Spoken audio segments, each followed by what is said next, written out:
Welcome you back into the Tex Turner Arena here in Lincoln Memorial University in Harrogate, Tennessee, where the Rail Splitters have knocked off the Pioneers 86-72. We can talk about all the history you want to about this one. Here in this one, it all comes down to just making shots. Joined by Pioneer coach J.T. Burton. And in that first half, and I'm getting used to this, the teams can hit some shots early and they get to feeling real good and they hit some threes on us. But the difference with this team is in LMU is that when they're making shots, they're so tough. Even if they're not making shots, they're so tough to score on because they're the best field goal percentage defense in our league, and they've been that way for a long time.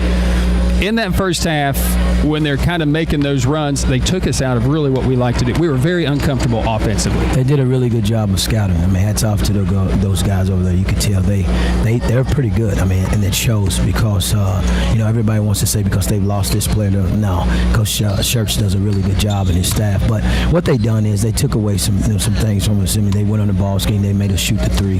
Guys like Tariq Jenkins and Trent Gibson and those guys. They said you guys got to go out and beat us, and took Don completely out of the game, and that's what happened.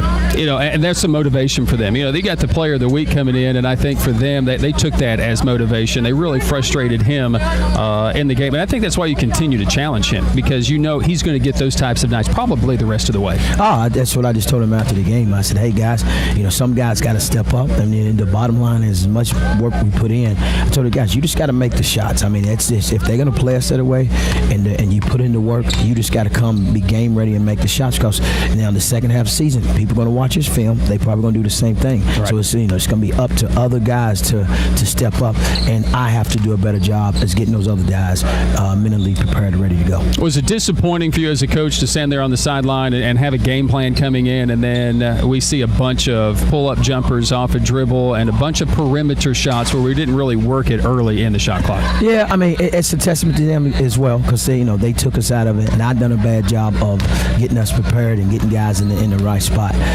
Normally, though, we've been here lately. We've been making those jump shots, believe it or not. And tonight they were just kind of short, and it's all on my shoulders as a coach. I have to, the head coach. I got to come in and have these guys prepared. You got to have these guys where they're executing and getting them in the best position to score the ball.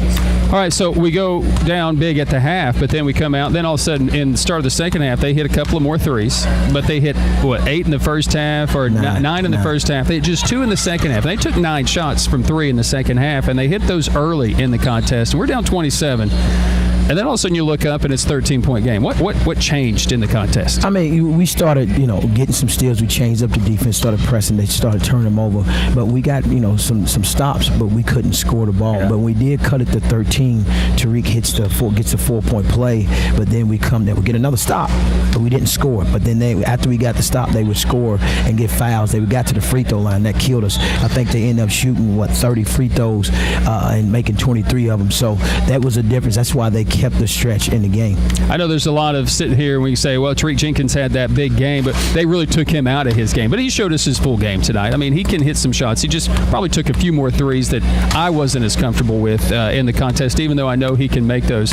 But that's the nature of what LMU does. But he was the catalyst. He was the guy, once again, with plenty of energy. He just couldn't get to the rim as much as he liked to. And I told him, I said, Tariq, you can't. I told him at the timeout, I said, I don't care if they go under the screen every time.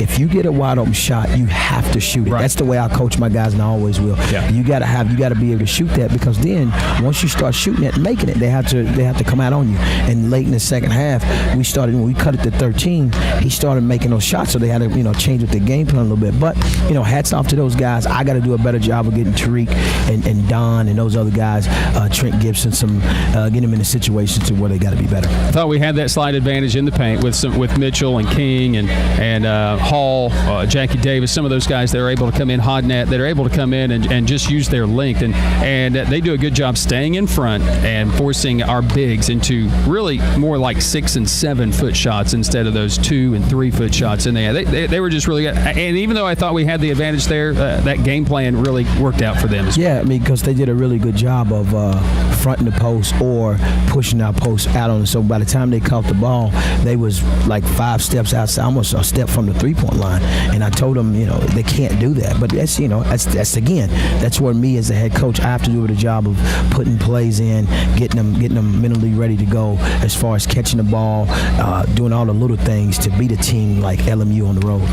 I take a lot of good out of this. 26 more shots than them. Now, they didn't have to offensive rebound their misses because they didn't miss very much in the first half, but when you have 26 more shots, 21 offensive rebounds to their 6, I know you want that to be a little bit different in the game. Can that carry a team? Can you say, hey, look, we did the job. We just didn't finish the job? Oh, of course. I mean, you look at the offensive rebounds. That's just what we do. It comes down to 70. You make 25 shots out of 76. You're not going to win too many games in a row. And then you foul. You send them to the foul line 30 times. No matter, you can say about the referees and nothing like that. We got to do a better job defensively. And that's why I come in at. So we've done some good things out of this. We'll take some good things out of it. We got to go back, watch the film. But guess what? Like I told them, you can't get in this league. There's no rest because Saturday, Catawba's going to come in our place, and they don't care about this game right here, win or lose. They're going to come in and try to beat us.